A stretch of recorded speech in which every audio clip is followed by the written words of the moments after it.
collecte des déchets, nous constatons qu'elle nécessite des ajustements, mais aussi un temps d'adaptation pour les usagers. Cette compétence est désormais communautaire, pour autant, la ville reste très impliquée. Pour rappel, dans un souci d'information, nous avions en amont informé des nouvelles modalités avec des changements non négligeables pour notre commune.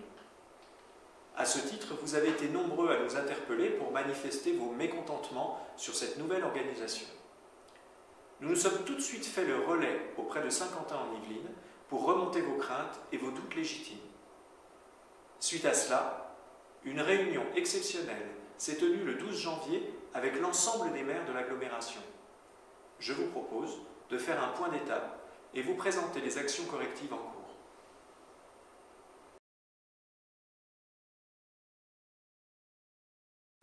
Oui, il faut le reconnaître, début janvier, le service client de Saint-Quentin en Yvelines a rencontré nombre de difficultés.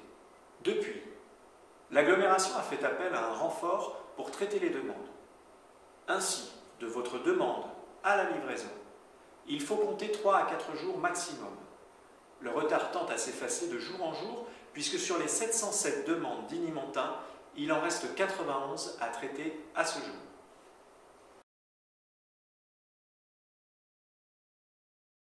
Tout d'abord, les circuits de collecte ont été ajustés et mutualisés. Ces changements de circuit ont pu entraîner des erreurs et oublis les premières semaines.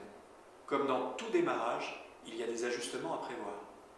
Les effectifs ont été doublés pour contrôler l'ensemble de la tournée de collecte et constater des anomalies, en particulier le degré effectif de remplissage des bacs. Pour faciliter ce travail de repérage, j'invite les présidents de copropriétés d'immeubles à signaler toute anomalie, notamment pour les problèmes de stockage. Pour mieux s'habituer aux nouveaux jours de collecte, vous pourrez prochainement télécharger sur le site de Saint-Quentin en Yvelines un calendrier dynamique personnalisé en indiquant simplement votre adresse.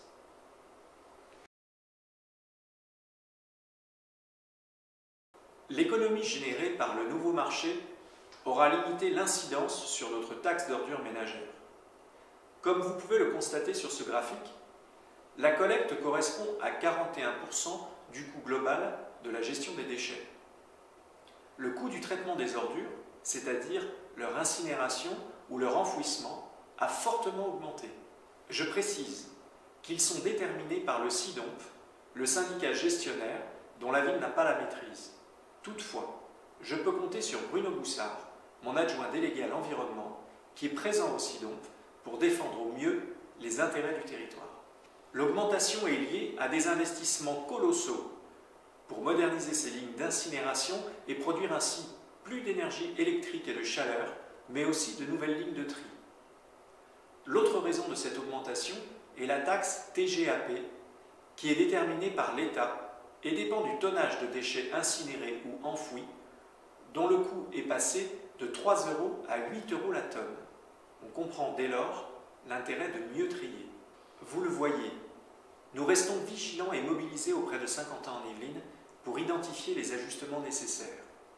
Je pense notamment à l'adaptation d'horaires pour faciliter le travail des gardiens, en particulier le lundi matin, mais aussi des passages renforcés pour le verre et une meilleure gestion des encombrants. Nous comptons aussi sur vous pour aider à encore mieux trier, par exemple en adoptant le réflexe du compostage.